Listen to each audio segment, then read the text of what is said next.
Hey guys, Ramblin' Man here with Ramblin' Man Moto. I don't think I've ever asked one of these videos, but if you guys don't mind clicking the subscribe button, that would be appreciated. I hate it when I hear videos asking for that stuff, so I don't tend to raise it too often, except maybe in a comment at the bottom. For those of you that do mount your Insta 360 or other cameras, I'm curious if you've ever had it break when you're doing an extension. I'm testing this one, so I've got it on that new focus mount I bought off Amazon, but it's attached to a little arm with a screw into the Insta selfie pole.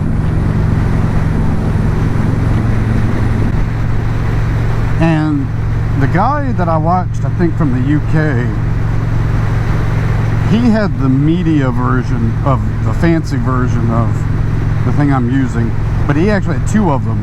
He had one that mounted to the bike.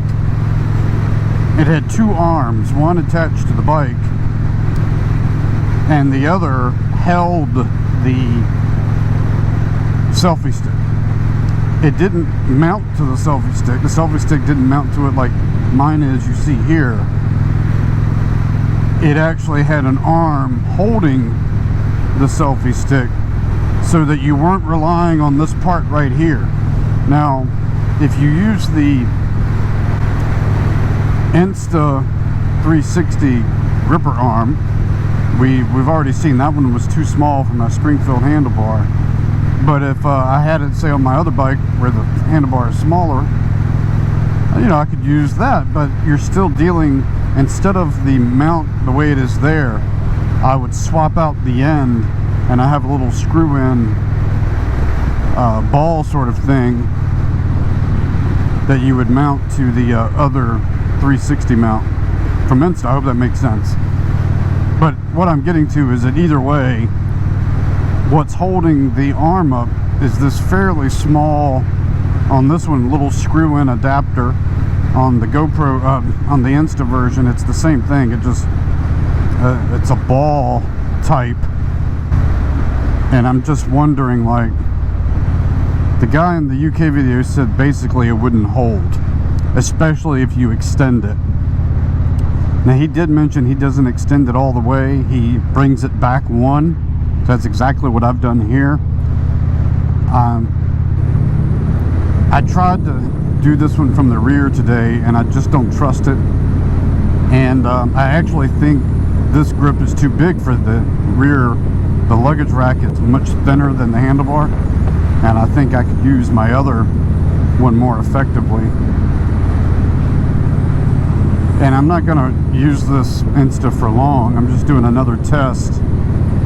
To me, the footage was a bit bouncy. One of you were nice to comment that it didn't distract, though. I also have another pole that you could attach, and that's the Insta 360 pole that goes up something like 10 feet in the air. I bought it. It wasn't cheap. I bought it because I thought I would use it a lot, and I've never used it. I used it for one little project and wasn't all that helpful. And to mount that on here, you know, it's so heavy, I'm afraid it's going to fall. Now, that police officer didn't use his turn signal. Citizens arrest! Citizens arrest! Citizens arrest! Citizens arrest! Now, that would have been an excuse to pull us over.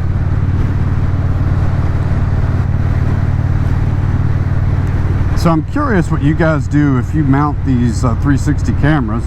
And I'm talking about mounting to get them up in the air a little bit. You know, what sort of approach are you using? The guy's approach in the UK was a little over the top for me. I found it difficult to find a space. I found it hard to find a space to fit all that hardware on my bike. It just was, to me, a lot to put together for this. I've never had it break, but I did have it. This area is so dangerous. To me, the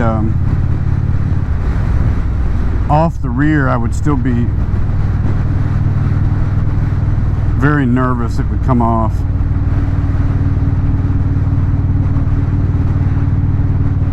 That's why I'm running these little tests. I mean, I can see the one in front of me is bobbing a little with the wind and with the bumps. For the little bit of footage I need, you know, I think it's fine. You know, as far as where to mount this on my bike, I have the handlebars, the front and rear crash bars, the luggage rack in one spot, and if I use my different mount, I might be able to mount it off the rear of the luggage rack, a straight shot, which is what I wanted to do tonight, to do a kind of a trailing and leave it long. But man, to not be able to really see it, that stinks. For those that watch the videos, no surprise, I'm probably going to stop at this church on the left. That is where I'd stop and make equipment changes when I get up there.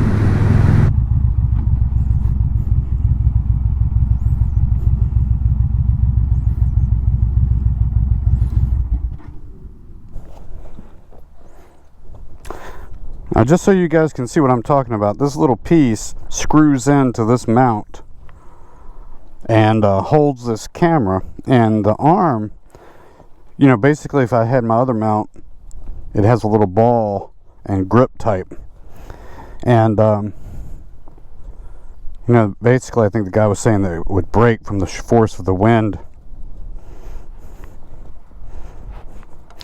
Now I got this on there really tight. We're going to take this off. I have the other pole with me. You can see if I held this up in the air. See if maybe I can get a picture with my bike. Let's see here.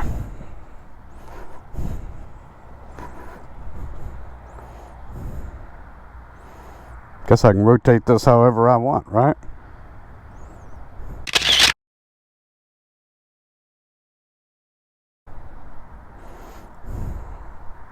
Let's see.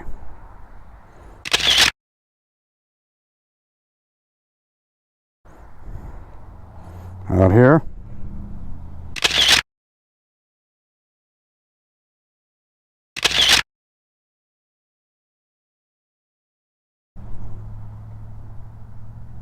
We'll see how that turns out. See if get any good pictures.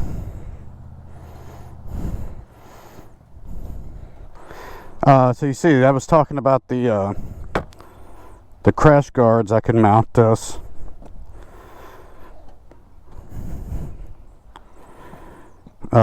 Here I got some challenges with the bag, but if I use my small grip, I might be able to mount there. Last time I had it mounted here. This grip is way too big to fit in there. Didn't try it here. Of course, we got the front one, and I could go out frontwards, which is not pretty much the same thing I can do with a handlebar.